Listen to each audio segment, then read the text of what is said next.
आज की कहानी एक ऐसे साइको लड़की की है जिसे एक स्कूल की लड़के से प्यार हो जाता है जो उससे उम्र में बहुत छोटा था। उस लड़के के करीब पहुंचने के लिए वो उसके स्कूल में नकली टीचर बन के एंटर हो जाती है और उसे अपनी मीठी मीठी बातों और अदाओं से अपने माया जाल में फंसाने लगती है। वो बस किसी तरह उस लड़के को हासिल करना चाहती थी और इसके लिए वो बेशर्मी की सारी हदें तोड़ देती है। धीरे धीरे वो लड़का भी उसके माया जाल में फंसने लगता है और दोनों मिलकर ऐसे ऐसे कांड करते हैं जो देखेंगे हम आज की इस पूरी कहानी में। सो हेलो दोस्तों, मेरा नाम है इशिता और कहानी की शुरुआत होती है जेसन नाम के एक नौजवान लड़के से जो न सिर्फ एक स्टूडेंट है बल्कि वो एक सिंगर भी है और सोशल मीडिया पर उसके कई सारे फॉलोअर्स भी हैं। फिर नेक्स्ट सीन में हमें एक कैथोलिक स्कूल दिखाया जाता है जहां समर वेकेशन के बाद जेसन और उसकी बहन जोई को उनके माता पिता स्कूल छोड़ने आते हैं। वहीं पर हमें सारा नाम की एक लड़की नजर आती है जो जोई की रूममेट है और वो जेसन को पसंद करती है। असल में जेसन के डैड चाहते हैं कि वो गाने छोड़कर सिर्फ पढ़ाई पर ध्यान दे, जबकि जेसन को सिंगिंग से ही अपना करियर बनाने का मन है।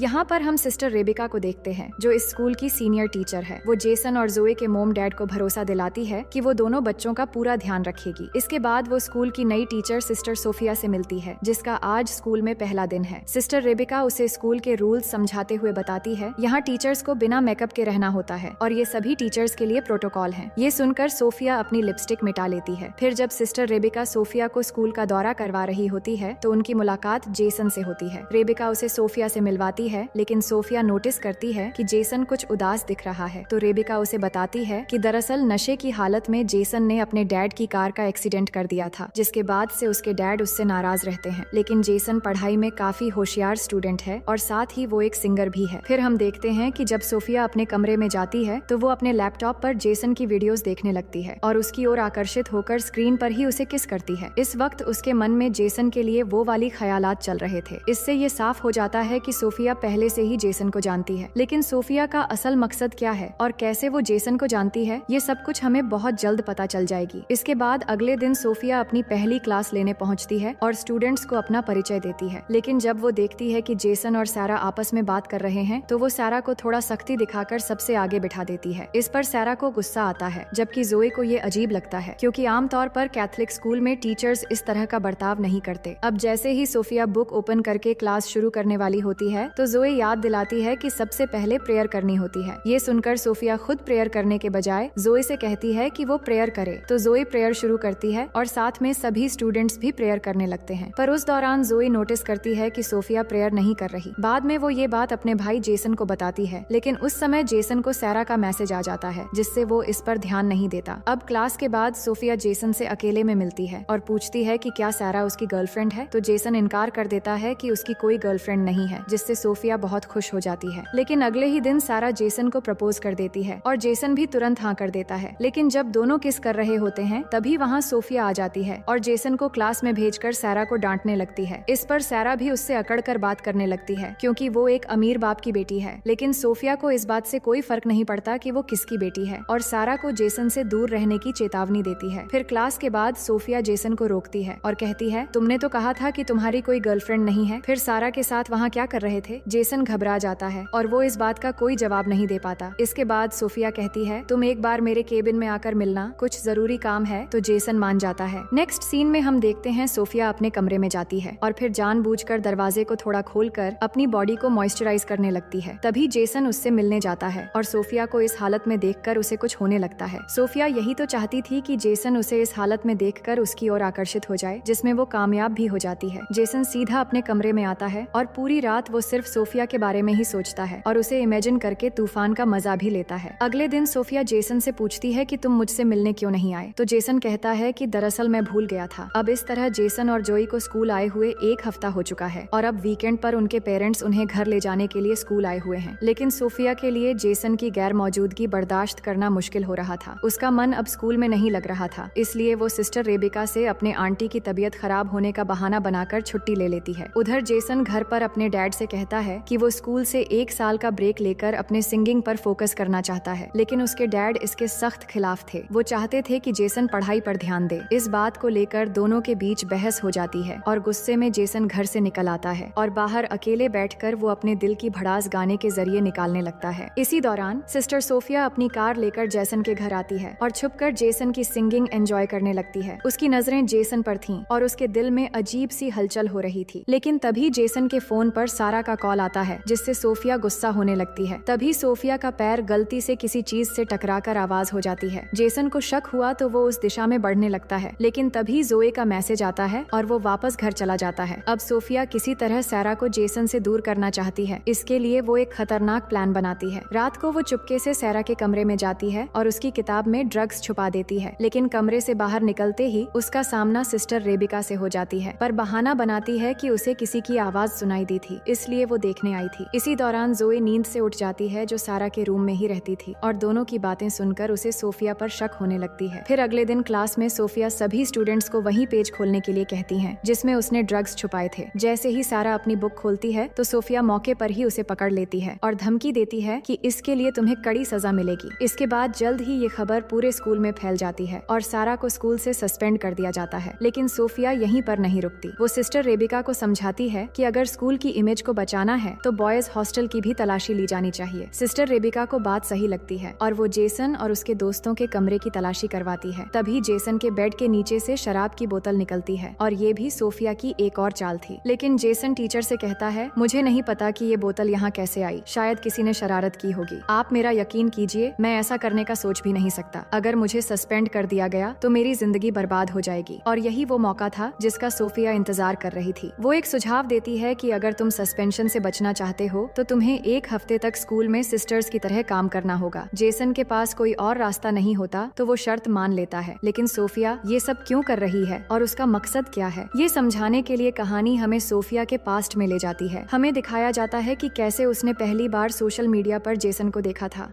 उसकी आवाज और गाने सुनकर वो दीवाना हो गई थी और जेसन तक पहुंचने के लिए उसने सोफिया नाम की एक सिस्टर, जो उसी कैथलिक स्कूल में ट्रांसफर होने वाली थी, उसे ठिकाने लगाकर उसकी जगह सारे डॉक्यूमेंट्स चेंज करके खुद सिस्टर सोफिया बनकर स्कूल में एंटर हो गई। अब कहानी प्रेजेंट में आती है, जहाँ पर जेसन पनिशमेंट के तौर पर स्कूल के बगीचे में पौधे लगा रहा था। तभी सोफिया वहाँ आती है और उसकी मदद करने के बहाने उसे अपनी तरफ आकर्षित करने की कोशिश करने लगती है। वो बस किसी तरह जेसन को हासिल करना चाहती थी और इसके लिए वो बेशर्मी की इस हद तक आप पहुंची है। जोए दूर से ये सब देख रही थी और सोफिया की ये हरकतें उसे अजीब लग रही थीं। फिर आगे देखते हैं कि रात के अंधेरे में जब सब सो रहे थे तो सोफिया चुपके से जेसन के कमरे में आ जाती है। अंदर आते ही अपना फोन रिकॉर्डिंग मोड में रखकर धीरे धीरे अपना नेकलेस उतारती है। तभी जेसन की नींद खुलती है और सोफिया को देखकर वो हैरान हो जाता है, लेकिन सोफिया अपनी अदाओं से उसे बहकाना शुरू कर देती है और उसके करीब जाकर किस करने लगती है। जेसन अंदर ही अंदर डर रहा था कि ऐसा करना पाप है, लेकिन सोफिया उसे समझाने लगती है कि डरो मत, कुछ नहीं होगा और ये हम दोनों के अलावा और कोई नहीं जान पाएगा। जेसन कहता है, मैं ये नहीं कर सकता, ये गलत है, लेकिन सोफिया उससे मीठी मीठी बातें करने लगती है और उसे रिक्वेस्ट करने लगती है। उसकी बातें सुनकर जेसन भी बेकाबू होने लगता है और इस तरह से सोफिया अपने मिशन में कामयाब हो जाती है। फिर अगले दिन जेसन को इस गलती का एहसास होता है, इसलिए वो चर्च जाके अपने गुनाहों की माफी मांगने की सोचता है। लेकिन वो जब जा रहा था तभी सोफिया उसके पास आती है और बीती रात के बारे में बातें करने लगती है। जेसन कहता है, हमें ये सब बातें यहाँ नहीं करनी चाहिए, लेकिन सोफिया के मन में तो कुछ और ही चल रहा था। वो उसे रात को उसके कमरे में आने के लिए इनवाइट करती है तो जेसन कहता है, इस बारे में हम बाद में बात करेंगे। ये कहकर वो चर्च में चला जाता है। चर्च पहुंचकर कन्फेशन बॉक्स में बैठकर जैसे ही फादर से माफी मांगने लगता है तभी देखता है कि वहाँ फादर नहीं बल्कि सोफिया है। वो कुछ समझ पाता इससे पहले सोफिया उसे किस करने लगती है और एक बार फिर से दोनों पूरी तरह से बेकाबू होकर तूफान और भूकंप के मजे लेने लगते हैं। अब इस इंसिडेंट को हुए एक हफ्ता बीत चुका होता है और जेसन अपने घर लौट आ गया था। तभी उसे सारा का मैसेज मिलता है जिसमें वो उसे रात की पार्टी में इनवाइट करती है। दूसरी तरफ सोफिया भी स्कूल से निकल रही होती है, लेकिन तभी वो सिस्टर रेबिका को एक फादर से बात करते हुए सुन लेती है। बातचीत में फादर असली सोफिया का जिक्र कर रहे होते हैं, जिससे सोफिया को एहसास होता है कि वो फादर असली सोफिया को पहले से जानते हैं। ये सुनकर वो घबरा जाती है और जल्दी से अपनी कार की तरफ बढ़ती है, लेकिन तभी सिस्टर रेबिका उसे रोककर पूछती हैं कि वो कहाँ जा रही है। तो सोफिया तुरंत अपनी आंटी की मेडिकल इमरजेंसी का बहाना बनाकर वहाँ से निकल जाती है। अब उसी रात जेसन अपने डैड से कहता है कि वो सारा के घर पार्टी में जाना चाहता है, लेकिन उसके डैड मना कर देते हैं और इस बात से दोनों के बीच बहस हो जाती है। तो गुस्से में आकर जेसन बिना परमिशन के ही पार्टी में चला जाता है, लेकिन सोफिया उसकी हरकतों पर नजर रख रही होती है और चुपचाप उसका पीछा करने लगती है। जेसन पार्टी में पहुंचकर वहाँ काफी ज्यादा शराब पी लेता है, जिसके बाद सारा उसे कमरे में ले जाती है और वहाँ दोनों एक दूसरे को किस करने लगते हैं। लेकिन अचानक जेसन के दिमाग में सोफिया के साथ बिताए हुए पल घूमने लगते हैं, जिससे परेशान होकर वो एक शराब की बोतल उठाता है और बाहर चला जाता है। लेकिन पुलिस उसे सड़क पर खुलेआम शराब पीते हुए पकड़ लेती है। इसी बीच सोफिया वहाँ आकर आकर पुलिस से कहती है कि जेसन एक स्टूडेंट है और स्ट्रेस की वजह से थोड़ा परेशान है, इसलिए पुलिस को उसे छोड़ देना चाहिए। तो उसकी बात सुनकर पुलिस जेसन को नहीं पकड़ती। जेसन अब घर जाने की हालत में नहीं होता तो सोफिया उसे एक होटल के कमरे में ले जाती है। दूसरी तरफ जेसन की मोम उसके डैड को समझाती है कि उन्हें अपने बेटे को उसके मन मुताबिक पैशन को पूरा करने के लिए 1 साल का समय देना चाहिए। कुछ सोचने के बाद जेसन के डैड मान जाते हैं और उसे घर वापस लाने के लिए निकलते हैं। इधर होटल के कमरे में सोफिया धीरे धीरे अपने कपड़े निकालने लगती है ताकि वो फिर जेसन के साथ तूफान और भूकंप के मजे ले सके। लेकिन जेसन को महसूस होता है कि सोफिया हर जगह बस उसका पीछा कर रही है। वो उससे साफ कहता है कि जो कुछ भी उनके बीच हुआ वो सच में एक बहुत बड़ा पाप था और ये सोच सोच कर उसकी परेशानी बढ़ती जा रही है और वो इस रिग्रेट से बाहर नहीं निकल पा रहा है। वो फैसला करता है कि आगे से ऐसा कुछ नहीं होगा। ये सुनकर सोफिया उसे समझाने की कोशिश करती है कि हम दोनों के घर के कंडीशन एक जैसे हैं। तुम्हारे डैड की तरह मेरे डैडी मुझे नहीं समझते और शायद यही वजह है कि हमारी मुलाकात हुई। लेकिन जेसन उसकी किसी भी बात मानने से इनकार कर देता है और उसे कमरे में अकेला छोड़कर चला जाता है। इससे सोफिया को बहुत गुस्सा आता है। उधर जेसन के डैड उसे ढूंढ निकालते हैं और उसे बताते हैं कि उन्होंने शायद उसे जबरदस्ती एक दायरे में बांध कर रखा था और शायद बच्चों को उनके मनपसंद फैशन चूज करने के लिए सपोर्ट करना चाहिए। वो अपनी गलती मानते हैं और उसे एक मौका देने का फैसला करते हैं। फिर अगले दिन जब जेसन और जोए स्कूल जाने के लिए निकलते हैं तो सोफिया वहाँ पहले से मौजूद होती है, पर उन्हें देखकर वो अपनी कार लेकर वहाँ से निकलने लगती है। लेकिन जोए उसकी कार नोटिस कर लेती है और स्कूल पहुंचकर कार को ट्रैक करने की कोशिश करती है। ऑनलाइन जांच करने पर उसे पता चलता है कि वो कार सोफिया के नाम पर रजिस्टर है। ये देखकर जोए को यकीन हो जाता है कि उनके घर के बाहर सोफिया ही थी जो उन पर नजर रख रही थी। इधर जेसन अपने कमरे में पहुंचता है तो उसे सोफिया बेहोश पड़ी मिलती है। ये देखकर वो घबरा जाता है और उसे ऑक्सीजन देकर होश में लाने की कोशिश करता है, लेकिन फिर उसे एहसास होता है कि सोफिया नाटक कर रही थी। इससे जेसन गुस्से में आकर कहता है, मैं अब और बर्दाश्त नहीं करूंगा और फादर से जाकर तुम्हारी कंप्लेंट कर दूंगा। लेकिन सोफिया पर जेसन की धमकी का कोई असर नहीं होता। वो उल्टा कहती है, अगर तुमने मेरे खिलाफ रिपोर्ट की तो मैं भी सबको बता दूंगी कि एक स्टूडेंट होकर तुमने अपनी टीचर के साथ किस तरह का काम किया है। सोच लो, अगर मैं फंसूंगी तो तुम्हें भी कोई नहीं बचा सकता। जेसन समझ जाता है कि वो एक गहरे जाल में फंस चुका है। तभी उसे जोए का फोन आता है जो उसे सोफिया के कार के बारे में बताती है। तो जेसन ये बात उसे किसी को न बताने के लिए कहता है। अब अगले दिन क्लास में प्रेयर के बाद सिस्टर रेबिका सारा को वापस स्कूल में लेकर आती है। ये देखकर सोफिया का गुस्सा 7वें आसमान पर पहुंच जाती है और वो क्लास के बाहर सिस्टर रेबिका को कहने लगती है कि आप सारा के बारे में जानने के बाद भी उसे दोबारा स्कूल में आने की परमिशन कैसे दे सकती हैं? तो रेबिका गुस्से में कहती है, तुम मुझे स्कूल के रूल्स मत सिखाओ, पहले तुम क्लास में प्रेयर करना सीखो। मुझे पता है कि स्कूल में कब क्या करना चाहिए। अब सारा के लौटने की खुशी में जेसन बहुत खुश होकर गाना गा रहा होता है, जबकि सोफिया गुस्से में आकर एकदम पागलों जैसा बर्ताव करने लगती है। फिर नेक्स्ट सीन में देखते हैं कि जब सारा नहा रही होती है तो सोफिया अचानक वहाँ जाकर उसका सिर दीवार से पटक पटक कर उसे जान से मार डालती है। इसके बाद वहाँ सोप गिरा देती है ताकि ये सब कुछ एक हादसे की तरह लगे। इसके कुछ देर बाद जब जोए बाथरूम में आती है तो वहाँ सारा की लाश देखकर चिल्लाने लगती है। फिर जांच के बाद पुलिस इसे एक एक्सीडेंट करार देती है और सारा को पोस्टमार्टम के लिए ले जाया जाता है। उस दौरान सारा की लाश देखकर जोए कहती है, आज तक कभी इस तरह का हादसा नहीं हुआ, यहाँ जरूर कुछ तो गड़बड़ हुआ है। फिर अगले दिन चर्च में प्रेयर के बाद जब सोफिया बाहर आती है तो जेसन उसे कहता है, जरूर सारा के साथ तुमने ही कुछ किया होगा। सोफिया कहती है, तुम्हें इस बात पर ज्यादा परेशान होने की जरूरत नहीं है, पुलिस ने इसे एक्सीडेंट डिक्लेयर कर दिया है और वैसे भी इस स्कूल में कोई भी मासूम नहीं है और तुम तो सबसे अलग हो जिसने एक टीचर के साथ बेशर्मी की सारी हदें पार कर लिया है। फिर जेसन को वो MMS दिखाती है जो उसने चुपके से रिकॉर्ड कर लिया था और कहती है, अगर तुमने सारा के बारे में ज्यादा बात करने की कोशिश की तो मैं ये वीडियो सोशल मीडिया पर वायरल करके तुम्हारी लाइफ बर्बाद कर दूंगी। इस धमकी से जेसन पूरी तरह डर जाता है। फिर अगले दिन जब सोफिया जेसन और जोए को घर जाते हुए देखती है तो इस बार वो सिस्टर रेबिका से अपने आंटी के डेथ का बहाना बनाकर वहाँ से निकल जाती है। अब उसी रात जेसन अपने परिवार के साथ डिनर करने बाहर एक रेस्टोरेंट में जाता है, लेकिन वहाँ उन्हें सोफिया भी दिखाई देती है जो असल में उनका पीछा कर रही थी। इसके बाद वो खुद आकर जेसन के माता पिता को अपना परिचय देती है कि वो जेसन और जोए के टीचर हैं। तो जेसन के डैड उसे डिनर में शामिल होने के लिए कहते हैं और उसके बैठने का इंतजाम भी कर देते हैं, लेकिन जेसन ऐसा नहीं चाहता था, पर वो कुछ कह भी नहीं पाता। उसे बहुत ही अनकंफर्टेबल होने लगता है और जोए ये सब कुछ नोटिस कर रही होती है। उधर सिस्टर रेबिका सोफिया के आंटी के फ्यूनरल पर फ्लावर्स भेजने के लिए उस एड्रेस का पता लगाने की कोशिश करती है, लेकिन उन्हें ये पता चलता है कि उधर किसी की भी मौत नहीं हुई और ना ही वो किसी सोफिया का एड्रेस है। इससे रेबिका को शक हो जाता है। इसके बाद देखते हैं कि जोए के पूछने पर जेसन उसे सब कुछ बताने लगता है कि वो कैसे धीरे धीरे सोफिया के माया जाल का शिकार हो गया और उस MMS के बारे में भी बताता है कि अब वो वीडियो उसके पास होने से वो कोई एक्शन भी नहीं ले सकता। जोए जोई को तो सोफिया पर पहले से ही डाउट था, इसलिए दोनों भाई बहन मिलकर एक प्लान बनाते हैं जिसमें वो सच्चाई का पता लगाएंगे कि वो सच में असली सोफिया है या नहीं। फिर अगले दिन का सीन दिखाया जाता है जहाँ सिस्टर रेबिका सोफिया को अपने केबिन में बुलाती है और कहती है कि जब से तुम आई हो कुछ न कुछ अनहोनी होता जा रहा है। सारा जिसे तुम हेट करती थी अचानक उसकी मौत हो गई और अब तुम्हारी आंटी की मौत की खबर भी झूठी निकली। तुम्हारे एड्रेस से लेकर सब कुछ तुमने झूठ कहा है। अब मैं तुम्हारी असलियत फादर को बताने जा रही हूँ। ये कहकर जैसे ही वो आगे बढ़ती है तो सोफिया एक लैंप से उनके सिर पर मारकर बेहोश कर देती है। दूसरी तरफ देखते हैं कि जेसन और उसकी सिस्टर सोफिया के कमरे में जाकर उसके खिलाफ सबूत ढूंढने लगते हैं और वहाँ उन्हें असली सोफिया के लैपटॉप के साथ साथ एक और लैपटॉप भी मिलता है। उसमें जेसन के कई सारे फोटोज सेव करके रखे हुए थे और उन्हें ये भी पता चल जाता है कि इस लड़की का नाम असल में लॉरा है जो सोफिया बनकर यहाँ आई है। इसके बाद जब दोनों ये सब सिस्टर रेबिका को बताने के लिए जाते हैं तभी उनका सामना लॉरा से होती है और जेसन के हाथ में लॉरा अपना लैपटॉप देखकर समझ जाती है कि उसका राज अब खुल चुका है। पर वो यहाँ पर अजीब तरह से जेसन से कहने लगती है कि मैं तुम्हें बहुत चाहती हूँ और तुम्हारे सारे गाने मेरे लिए ही थे। ये सुनकर जेसन और जोई को यकीन हो जाता है कि ये लड़की एक साइको है, इसलिए वो तुरंत सिस्टर रेबिका को बताने के लिए आगे बढ़ने लगते हैं। तभी लॉरा पीछे से जोई के सिर पर लैंप से वार कर देती है। ये देखकर गुस्से में जेसन लॉरा का गला दबाने लगता है पर वो उसे भी गलत जगह मार देती है जिससे वो दर्द के मारे तड़पने लगता है। तभी सिस्टर रेबिका वहाँ आकर उसके हाथ से लैंप ले लेती है और दोनों में हाथापाई शुरू हो जाती है, लेकिन वो रेबिका को भी मारने लगती है। इतने में जेसन उठकर अपनी जेब से स्क्रू ड्राइवर निकालता है और सोफिया यानी कि लॉरा की पीठ में स्टैब कर देता है जिससे वहीं पर लॉरा बेमौत मारी जाती है। इसके बाद कहानी के आखिर में हमें स्कूल का ग्रेजुएशन डे दिखाया जाता है जहाँ पर जेसन के डैड जोई को कार गिफ्ट करते हैं और जेसन को एक नया और बहुत ही महंगा गिटार गिफ्ट करते हैं। तो कहानी की एंडिंग एक नई शुरुआत की ओर इशारा करती है जहाँ जेसन अपने लाइफ में आगे बढ़ने के लिए तैयार है, लेकिन वो कभी नहीं भूल सकता कि उसने किस तरह एक साइकोपैथ से खुद को बचाया है और अपनी लाइफ को एक नया मोड़ देने का मौका पाया है। तो दोस्तों मैं उम्मीद करती हूँ कि ये कहानी आपको बेहद पसंद आई होगी।